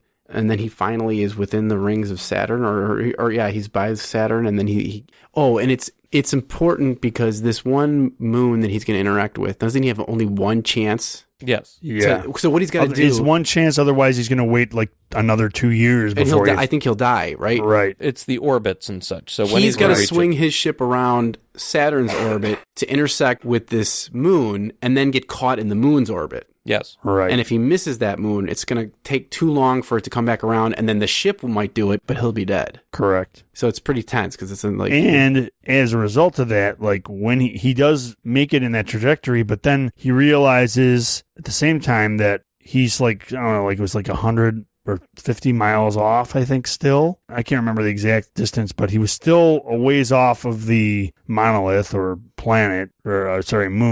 of Saturn. Like he was in the trajectory, but in order to actually reach the moon, he had to leave the main ship and go on a pod to get to it. Yeah, I don't think this thing had landing gears. Right. Yeah. So right. I think he communicates with Earth and says, "Hey, I'm going to do this." I think at this point, though, Earth's not even responding, and he just sends a broadcast out. He can't even. Does he think he can get back to the ship from the pod? Or I don't think so. There was something where he could only be there for a limited time, and then he had to go back up. As I recall. That sounds right. Yeah, I remember something like that. That sounds right. So he can get back to the ship where his supplies are. I think it's a limit of fuel. I think was the reason. Probably. I remember. Like, there's only so many short bursts he can do to get to... Yeah, whatever it was, basically, his orbit was only going to keep him near that moon for a little while, so he was going to say, I'm going down to this thing, because what the heck. It was a combination of fuel to get to it, and, yes, if he doesn't leave quickly enough, he won't have enough fuel to get back to the main ship. Correct. I think that was what it was. Did that ship ever have a name? Discovery, right? Yeah, Discovery. Oh, yeah, Discovery. Yeah. All right, there we go. Yeah. And wasn't Bertha the pod? There was that was pods. The pod that Frank died with, right? There was 3 pods, so I forget what their names were. Actually, I can probably tell you their names. The Nina, the Penta. Close. The pods were Anna, Betty, and Clara. That was it. Sorry, not Bertha, Betty. Bertha was in the Pee Wee Herman movie, right? Big Bertha? Isn't she the one who's like screams and turns into like that animated... I don't remember. The trucker? I think so. Pee Wee's Big Adventure? I recall, and her face looked just like this. Yes. No one's seen her for 10 years. It was on a night just like this. So it's such a great film. He goes to this moon, and then he starts getting glimpses of the monolith, and it's a huge monolith. Although he doesn't know what the other one looks like, but we understand. No, he's seen it. He's seen pictures, photographs. Oh, did they send him? Yeah, they send him photographs of it. Oh, okay. And so then he sees a new one, and it's huge, and he gets frustrated because this is a smaller moon, so he's rapidly going around it, and he can only see it for short time periods. He can't like stop. And then I think that is that when he decides he needs to get down there on that pod, on a separate pod or something. Something like that, yeah. And that's when he goes down there, and he has a famous line. Do you remember what the line is? I think it's I don't know which one you're talking We're about. going to need a bigger boat. No. I'm not sure it's which one. It's a famous line. It's not in the film, but he's looking at this monolith, and he realizes it's not like with dimensions of 149. Here, right? Yeah. He's looking at the monolith's got these quadrant angle dimensions or something like that with ratios of 149. Yeah, and the bigger one has a 2. But he looks at this monolith and he sees that this is what he says. This is his last broadcast. Oh, the last one. Oh, yeah. Yeah, to mankind. When he sees this thing, he says, "The thing's hollow. It goes on forever. And, oh my God, it's full of stars." Right. And that ends the chapter. Yeah. And that's one of the things I feel like Clarke ends on these poetic notes. Maybe not. That was maybe a little bit poetic. Language-wise, but like, it's just like, I mean, all authors for the most part. I think you're stretching it a bit with the whole poetic thing. Yeah, I'm still not going in with the poetic thing. And also, how much do you think that his work in magazines influenced the way that he ends his chapters? Well, I mean, all authors want to end like a chapter on like a punch, and I get that. But I mean, he hits his punches. Do you get more training from doing a serialized monthly magazine where you break up your stories and things like that? Well, Sure. I'm just curious. That was kind of his origin, so I just, Yeah, but I mean, yeah, and I understand that that's just the technique, but I just felt like he did it well, but whatever, I'm belaboring that point.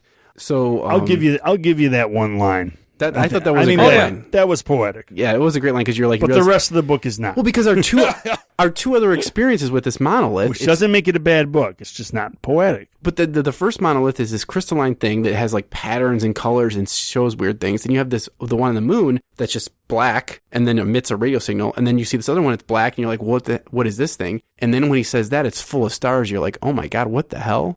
And it ends up sucking him into it, right? It's a Stargate. Yes, and its name is Stargate. And I don't know if that's the first time this term Stargate is used. I wanted to research that. I didn't have a chance to. I don't know, but I actually just kind of appreciated it. It made a lot of sense to me. It really explained what the devil it was, and the rest of the book is a combination of wackadoo and explanation at the same time. Yeah. They really did a job of, okay, now he's explaining the other civilization's kind of transport module and he goes in through there and he's like sort of like, even in the story, I think he's kind of like messed up, like what the hell is happening? Did they refer to it as a wormhole, or they went with Stargate? He did refer to wormholes. He did? Oh. Well, he refers to it. He doesn't refer to it as a wormhole, but he refers to that theory that Bowman wishes he would have studied more of that theory on wormholes. Okay. But he gets sucked through, and then he ends up on like another planet with a twin star. Well, then he ends up in the Grand Central Station. Not at first, though. I thought he ends up in this... I thought he goes through a gate. Yeah, right. I thought that this planet with this twin star is the Grand Central Station. Oh, no, that could be. And there's like this kind of like weird fire going between these two suns, and he's watching that, and then he's seeing like strange things, which are alien ships like parked, and some of them look like they're abandoned. Most of them, all look like they're abandoned. But then doesn't like a huge golden disc float by him that's almost like another ship? I don't remember. I don't remember the disc, but I remember everything you were talking about. I kind of kept on thinking of it in my mind as the sun dogs. There seem to be things living on the suns and going in between the two of them via the vortex or whatever that thing was. Like fire. Yeah. I know we're going to get into this in the film, and I don't want to dive too deep in it right here, but I cannot stress enough on how, to me, and maybe not to you guys, but to me, this is such a deviation at this point between this and the book. And the film. Such a deviation I liked to me. What he described, and I did think it was kind of weird and otherworldly, and it was cool, this Grand Central Station. And it's even more eerie if you think that all those other ships there were abandoned. It wasn't like a train station, like where people are walking around. Like, there's not like aliens walking around like, whoa, what are you doing? Like, blah, blah, beep, blah, blah, blah, blah. It's just like he's still by himself, but there's all this stuff going on that lets him know, like, now he's awake in a whole bigger world. Right. I enjoyed it very much. Yeah. It was a great portion. And that's, I think, I have a note here, and I don't know if it's here, where Clarke makes these mention of man advancing into a machine man and then into something else. I don't know if he mentions it here, but there's like some kind of weird chapter where he talks about machines or something like that. I think that's going back to the whole hell thing was what I recall him talking about that stuff. So then, I don't remember how this transitions, because he's in this Grand Central Station and all of a sudden he ends up in a hotel room. Well, the pod goes and lands on the actual sun itself. That's right. Doesn't it? And then it becomes like a cocoon. Yes. And then basically... Like it's not being damaged by the sun. Yeah, and from what I could... there's a lot of different ways you can interpret it, and that's also something we'll end up discussing, I think, in the next one. But I mean, I think it was just a mental parking lot for him while his body consciousness or otherwise was translated. The hotel room is. Yeah. Not this Grand Central Station. That's real.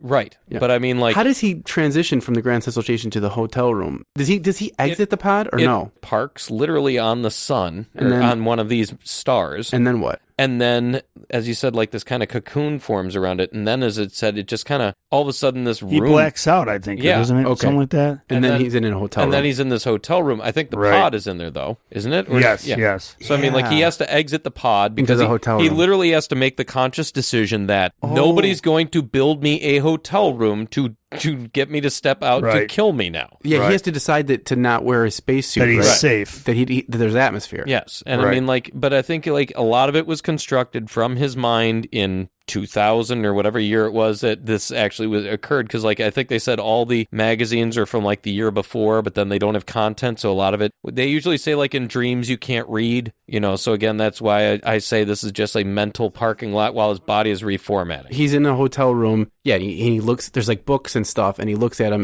but he can't actually read them. Yeah, and all the food is, like, the same or something. It's like all like some blue goop. Yes. Yeah, that tastes fine or tastes whatever like he wants it to be, but it's just that. Yeah, it's like he picks up a goop that's like shaped like a steak or something, and it tastes like a steak. And then he has like a cereal box filled with blue goop, and it tastes like cereal, but it's this blue pasty stuff. Yeah. Right. Yeah.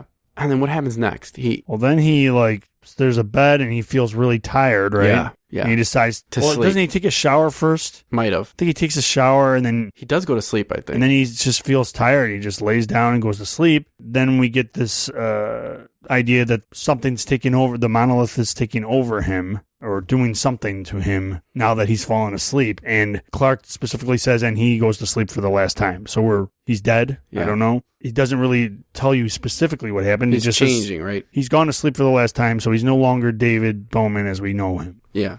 And then that's when it... Then does it like change into like him coming conscious as like this space star child, as the star child? Yeah, basically that's the next The point. title of the chapter. So Yeah. I kept looking for David Bowie. I thought David Bowie had like a Star Child song. I don't think he does. He is a Starman. Starman. Well, Bowie was heavily influenced by this film. I figured he had to Probably be. Yeah. book too. I mean, because he has Space Oddity is like one of his... Oh yeah, that's right. It's his biggest hit, and it's heavily influenced by 2001, although it's not directly about 2001, but it's heavily influenced by it. Yeah, and he had Ziggy Stardust Yeah. and all that persona.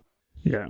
Then he becomes the Star Child, which is essentially like a fetus. Which, Well, it's an enormous fetus, right? It's well, like... that's the end of the book that I want to talk to you guys about what you think actually happened. Because I'll tell you what, I read that chapter and I got like, the chapter's like one page. I mean, if that, right? Yeah. And it's just, what? I have an impression, but I do too. I've got several impressions. or, but well, Rich, you tell us what happens, and then you give us your impressions. So what happens is basically he appears as a giant, as I said, star child. Now, if you're influenced by the movie, you might say it appears as a fetus. It Right. definitely is a young being of some sort, but it is. But he's not in a spacesuit or anything. It's right? an astral being. Yeah. So this is literally a corporeal being that is now in outer space, in orbit around Earth, and Yeah, is somehow he gets put back on Earth. put back by Earth. Yeah. And he is massive enough, from what I can tell, to be detected by what's going on the surface. That's right. And I don't remember Does if he they feel could... like satellites looking at him or something? I thought they could literally see him like the moon. I mean, Yeah. from the ground. I don't remember if that was literally in there or not, but it was one of those routines. And then it mentions basically that Dave was considering what to do kind of with his planet. like he was almost assigned either like a guardian angel or he was the local deity or what. And they also mentioned that at that point there's a bit of nuclear missile launches. Well, I thought that there's a bomb platform. That's what it's referred to. There's like a nuclear bomb platform. I think it's nuclear. I thought he missiles were in the air. Yeah, he mentions that the Star Child senses a bunch of nuclear missiles, or not missiles, but projectiles, something directed at him, and he just kind of like... Well, and that's what he wills them to just disappear or just... That was really my question on how you thought it ended, because I read that a couple different ways, and one of them was they were shooting at him. That's what I thought. Here's what it says. It's like a page long, like you said. So he goes back to Earth. All these radar screens and telescopes are looking at the skies. And the history as men knew it would be drawing to a close. 1,000 miles below, he became aware that a slumbering cargo of death had awoken and was stirring sluggishly in its orbit. The feeble energies it contained were no possible menace to him, but he preferred a cleaner sky. He put forth his will, and the circling megatons flowered in a silent detonation that brought a brief false dawn to half the sleeping globe. So that's where I could read that, and I could say that he came back just in time to either stop Armageddon between different countries. He caused almost an Armageddon because people were launching missiles at him, and he literally blew them all up in the atmosphere, destroying everything that's below him. I could read that a couple different ways, and that's what I wanted to ask you guys, is what was your interpretation of that? So my interpretation was, and maybe I misread that because of the movie influence, but I thought it was, like I was saying earlier, there's this whole Cold War universe we're in, and that maybe because of the arms race, the countries had put missile capability in orbit around Earth, and they were just out there floating. Okay. And basically, the Star Child comes out and sees that, and he's like, the first thing he's going to do is get rid of all these weapons. And it's like, that's not the way forward. He's just like, oh, that's a pretty interesting interpretation. That may very well be what he was going for, because that sounds right to me. I didn't get that. I feel like that's the setup from the aliens introduce weapons. It's interesting, actually. The aliens introduce weapons to mankind. Right. And then you have the Soviet and USSR at the moon base, and they don't trust each other. And at the end, I just figure there's, the Soviets and US have nuclear arms just orbiting the planet, ready to destroy each other. And the Star Child and evolution of man is like, this is done. That's a pretty cool interpretation. I didn't get that, but I like your interpretation better than mine. Mine was much like Rich's, a little bit tweaked, though, is that, okay, first of all, the Star Child, I thought I interpreted him getting transported again through the Stargate back to Earth. Like, that's how he didn't just appear on Earth. He got sent through the Stargate again. Oh, maybe. Okay. Shows up in front of Earth and it's like, here I am. And then, he senses this circling death, which I interpreted as they were already firing nuclear warheads at him. Like a war is about to start? That they were firing at him, and he was just like... Because they're like, what is that? Right. They're like, what the hell's going on? Fire. And that he just willed those things to explode. And the piece that I wasn't sure how to interpret was that false dawn, does that wipe out the human race? Yes. Or did he just wipe out the nuclear warheads and now they were all gone? So the silly thing, though, is I'm not sure that if I, giant space baby, launch. I mean, it's just one of those things where all the countries on Earth are agreeing, you know what? We got to nuke the baby.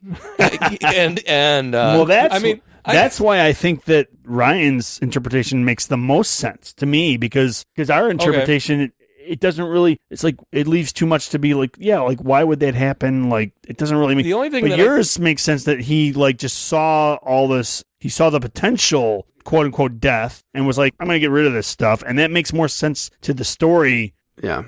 From a high level again, going to that high level again. Well, if one wanted to say that you were saying mankind's next evolution is to now get rid of the weapon, then that makes sense. Totally. It's full circle. It makes sense. Yeah. And Clarke is a positivist. I think he's self-described. Like, I think he was looking at it for a positive future. He didn't intend this to be like the Star Child blows up the world and we're all doomed by our own. I'm not sure that I was quite interpreting it as we're all doomed. It's just that he's the next level of evolution. Well, that's what I'm saying. Like, I think he was getting rid of weapons as an evolution, but I don't think that was all he was doing. I think he was also bringing the knowledge of the aliens and... Yeah, I mean, it's like we talked about, there's an evolution of eventually man is going to be able to get out of its corporeal bodies and become like these Star Childs. Well, again, I'll say this again. I've said it already about Hal. I think it begs the question, why would he put that detail at this end. It's not really necessary. It's already crazy enough that we've got this crazy, enormous star child that's now wants to play with the planet Earth like it's a little ball, right? Why would we then all of a sudden bring up the nuclear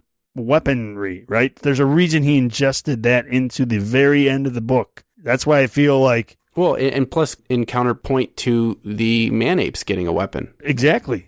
So to me, it's full circle. Yeah. Like, I had not even given that thought until you brought it up again. And it makes even more sense now that we've come full circle, that the aliens or alien beings showed us the weapon so that we could advance. But now it's showing us... We don't need them for the next stage. Exactly. Yeah, I think it makes total sense now to me. Total sense. And now, as we started this conversation about the ending, I was more and I know we'll get into this with the Kubrick piece, but I was more leaning towards the fact that I really love Kubrick's ending much more than the book. But now that I'm seeing this, what I think your interpretation was really driven home to me is make me like Clarke's ending a little bit more now. Like before, I was like, I kind of feel like Kubrick, and we'll get into it, but I kind of feel like he helped save his story. Mm-hmm. Rich, what were you going to say? So this is one of the other points that's been bothering me. What's the point of evolving one person? I mean, does this thing use parthenogenesis? You can't procreate. How is it going to bring the rest of everyone along? You've got one being now supervising, unless, of course, unless he now has the power to mutate and, make the others come along and drop his own monoliths down to bring people along. You've got one. Is that enough? It's not... I get where it's going. That's not where... This isn't to take us the rest of the journey. It's to show you, hey, look, here's where you're trying to head. But it's like... Then I started thinking, I'm just like, well, wouldn't it make more sense if it was a woman at least? Because then it would, it had the possibility of procreating and advancing... Well, I think he's... I don't think it's like it's just one. I think he's bringing the knowledge back. It's almost like the Joseph Campbell like monomyth. Like he's bringing the knowledge back to the Earth. Like, hey, I got there, and this is the next step. This is where we're all headed. I don't think it ends with. I mean, he wrote sequels, so this is kind of answered, I think. But yeah, but those sequels are. Well, I haven't read them. I don't know. And there's also a second movie based on the second book. But in any case, going off of just this, I feel like this baby is not the be-all, end-all. I think the baby, the Star Child, is bringing this knowledge to Earth, and now more humans will go out and advance. Like, I feel like the whole trajectory of what the planet is going to be has changed. And not just like Earth existing with this Star Child ruling over it, but no, more like the Star Child is introducing mankind to like mankind's development as a species. Not evil Star Child space fetus overlord. I'm just, if obviously this is, shall we say, a non-traditional ending, and you've got somebody who's introduced with almost, the powers of a deity. Well, yes. Anyway, yeah. If you're thinking about evolution along those lines, it's the evolution of the species. So yeah, I'm, obviously don't think the space baby is coming down to Earth to procreate. Yeah. But, basically now they kind of have a guardian angel or a specific person is back to help guide some of this, but it's just another shepherd, just like the aliens shepherded us. Potentially, but it's also now it's just like, okay, so now there's a goddish around. I don't know. Anyway, it leaves plenty of questions. Yes, and it's interesting too because fine. Clarke is an atheist, but he has mankind involved to like godlike powers. Basically, this just reminds me kind of Dr. Manhattan. Yeah, and from the Watchmen, which we covered on this podcast. Yep. And that I can see that. It really reminds me of a Dr. Manhattan where this also person could just become disinterested. I could go off and create my own life. Maybe I will. Right. Anyway. Well, all right. Why don't we leave things there? Is that fair enough? I think so. Sure. We're like 2 hours into this. Isn't it supposed to be an hour episode? Yeah, but that's okay if we go long. I mean, so whatever.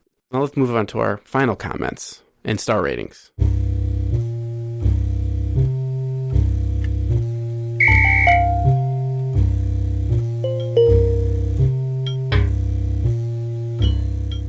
I'll start things off. So, and any final comments you want to have about the book specific.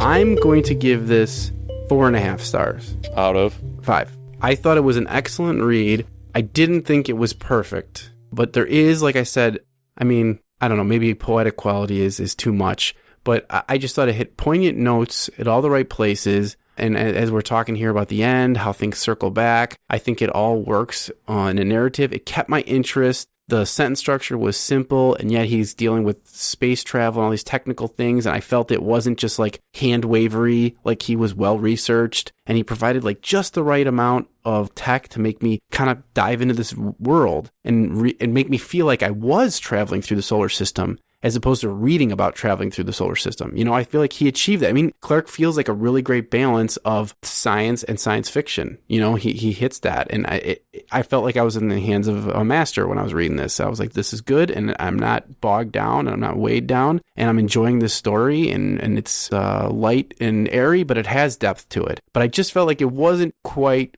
5 stars. It wasn't quite perfect. There's nothing specific that comes to my mind that bothered me, but I felt like maybe there were a few times where he talked about some things a little bit too much or whatever that I didn't think he quite nailed it. So I just didn't feel like it was quite 5 stars, but I thought it was 4.5, and you know, it's pretty awesome. And anyone should read this. I agree. How many stars would you give it out of 5? I would give it 4. I think it's a fantastic book. I highly recommend it to anybody to read it. The reason I give it 4, though, is for me to give a book, you know, all the way 5 stars. To me, that book sits with me, and I'm going to pick it up again at some time later in life to reinterpret it again. I don't think I'll do that with this book. I think I'll do that with the movie, which, again, we'll get into, but I've read the book. It makes sense to me. I don't have an overwhelming reason to read it again. It's not like digging in the next time I'm going to find something I didn't find the first time, I think. Okay. Other books I could say, you know, anything from Lord of the Flies to, you know, Dune even, you know, like books like that I got to read them again just to like, man, I thought about it this way the first time I read it. When I read it 5 years later, I'm going to think something completely different, you know? And that, to me, is a book that deserves all 5 stars. All right. Not a bad good book. Excellent book. Everyone should read it. Rich Bacon. Well, out of 5. I tend to go more along the way that Dole was going, but I do not think of this as a read that everyone needs to do. I'd say this is about 3 stars out of 5. It was good, competent, technical writing. It was, you know, it was structured well. It went that, but I honestly wouldn't you know, if my wife said I'm looking for a book to read, I would not say, you got to read this thing. You know, really, you got to do that. It had some nice stuff in there, but it didn't do it for me. As you said, I don't feel the need to reread it. I checked it out of the library. I returned it a day and a half after I was done. And, you know, it had the good core concepts. It was everything I expect, but it was also, as far as I was concerned, a novelization of the movie. It was a tool for me to understand the movie better as far as I'm concerned. Okay. You know, but I will likely try to explore more of Arthur Clarke's work.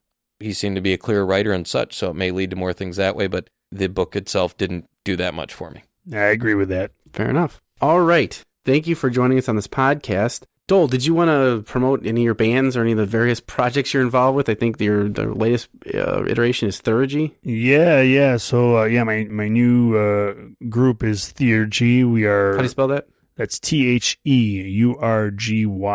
Okay. We've got a website that's kind of in progress, under construction. We will be on Bandcamp very soon. We're basically wrapping Probably up. by the time this comes out, you might be on Bandcamp. Yeah, by the time this comes out, you'll probably be able to access our first EP, which we are just putting the finishing touches on. We've mixed 4 tracks. We've got 2 more to go, and then we'll be done. We're going to be mastering soon, and then hopefully be hitting... Probably it'll be out by the time this drops. Yes, that would be my imagination. It's an exciting new project. I was in this band I Decline for many years. You've talked about that on this podcast and previous episodes. Like in this music, I think you said when we did Solaris, this is more like, would you say, your new wave or something? It's sort of a dark wave, okay. Industrial, but I wouldn't say blatantly industrial. It definitely has elements of that. There's a lot more. There's a lot of loops, a lot of drum machines, there's live acoustical drums, there's a lot of synthesizers, some electric guitar, bass, a lot of processed vocals, but it's definitely somewhere in between, you know, new wave, dark wave, and industrial, with a little bit of elements of psychedelic music too. Cool. Do you have a website URL? Oh yes, I think we're at theurgytransmissions.bandcamp.com. Okay, I'll try to put a link on the website. Yeah. Do you want to play a preview of one of your songs on this? Yeah, absolutely. Do you know which one? Do you want to name it or just drop something in later? Yeah, you know what? Let's do Walk Away. All right, we'll add a little bit here at the end so people can hear it. Sure. Rich, is anything you want to plug? You're not even on Facebook. Well, let's see here. I just finished cleaning up the backyard, so we took down all the weeds. You have a nice little fire pit out there, I saw. Yeah, we did. We broke out the fire pit, so that worked out well. And I think the garage is next, so that'll be my next project on that. But other than Looking forward to it. Yeah, other than that, I'm... You got that garage with the shellacked floor. Oh, yeah.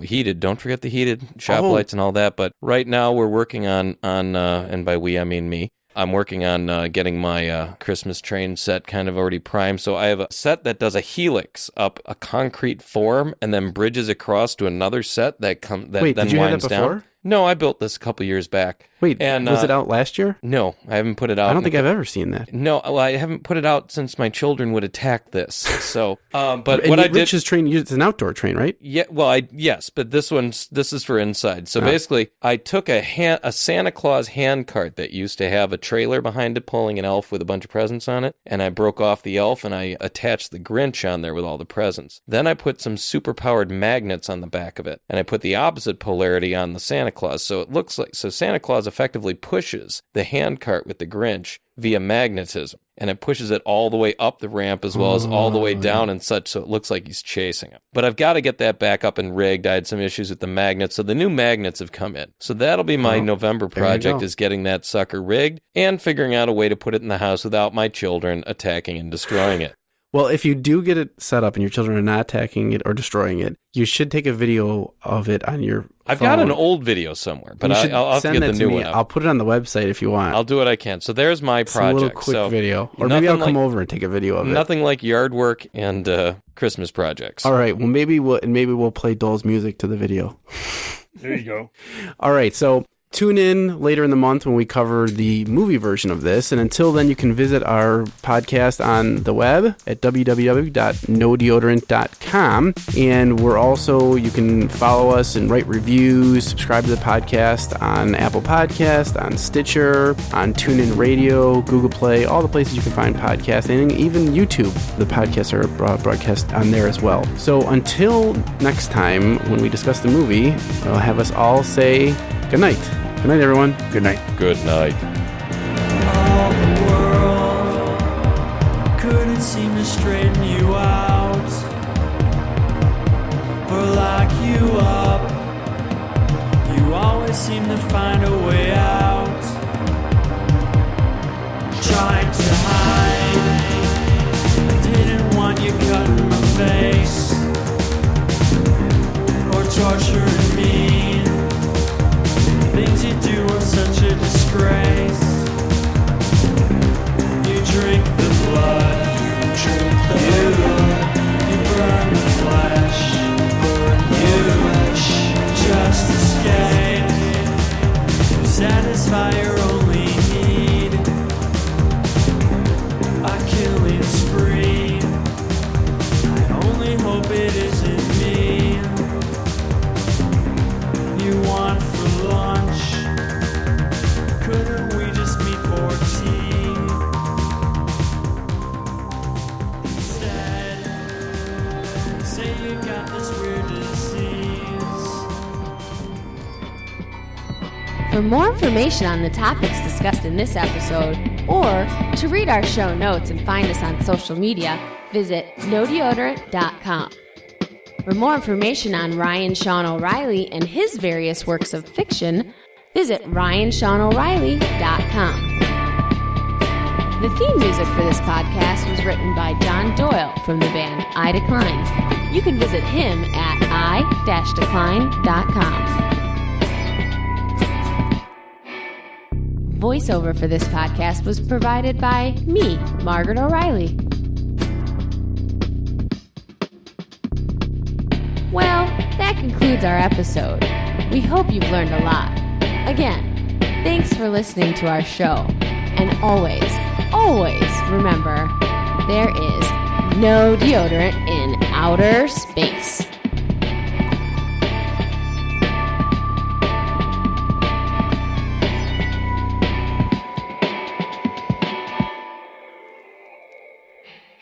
And let me hit stop so everyone can go potty.